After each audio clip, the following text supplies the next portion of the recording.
Okay, welcome back. Here's another picture from Sunday night. Last night's beautiful sunset here. Thanks to Gianna for sharing this picture. Sunset tonight wasn't so good, but looking ahead over the next few nights, just the way the clouds are setting up here, we might have some pretty sunsets.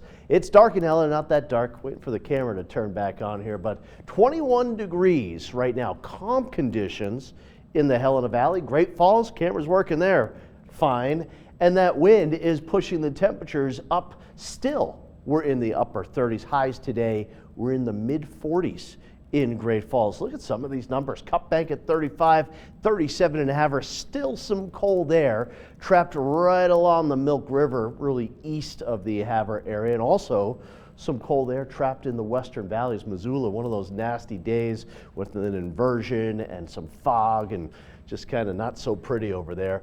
But where we've got that relative warmth, we've got strong winds here. 45 mile per hour sustained winds in Cup Bank. At a time today, Browning had 50 mile per hour sustained winds with some gusts up near 70 miles per hour. That will continue, the wind that is out across the plains, but valley locations, not seeing much wind. Inversions are getting locked in and will likely hold on until maybe about Thursday here. Meanwhile, the rest of the state, windy and fairly warm. So high wind warning for East Glacier down the Rocky Mountain front, and then air stagnation, almost the complete opposite, west of the Continental Divide from Seeley Lake through Missoula all the way up the Bitterroot Valley and down there around Salmon, Idaho as well. Just some cold air getting trapped in the deep valleys of Idaho and western Montana. Looking across the country, speaking of cold air, the coldest air in 3 years working its way into New England. So here's what will happen. Not a whole heck of a lot. We will have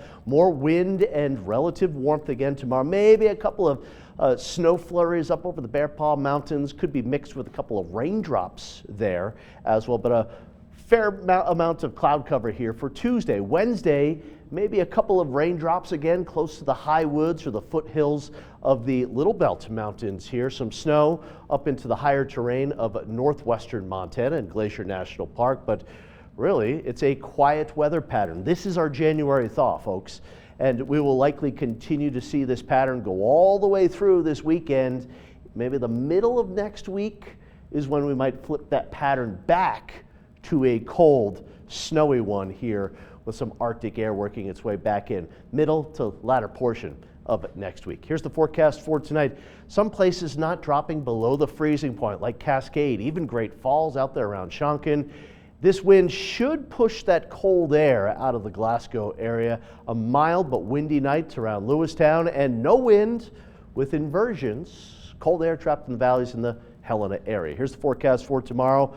40s out across the plains, even Glasgow warms up. 20s to about 30 in the western valleys, a fair amount of cloud cover. For Wednesday, let me just go back there. I went a little fast on that one. We'll have temperatures maybe even into the 50s again in parts of north central Montana. Valley inversions once again. Thursday, here comes a little cold front.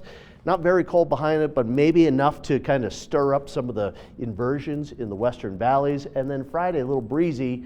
Highs in the 30s and the 40s. Here's the 7-day forecast for Helena. Certainly inverted the next few days. We'll see if we bust out of this inversion on Thursday, but staying quiet all the way through MLK Day coming up on Monday. And for Great Falls, warmth and wind over the next few days, turning colder later next week.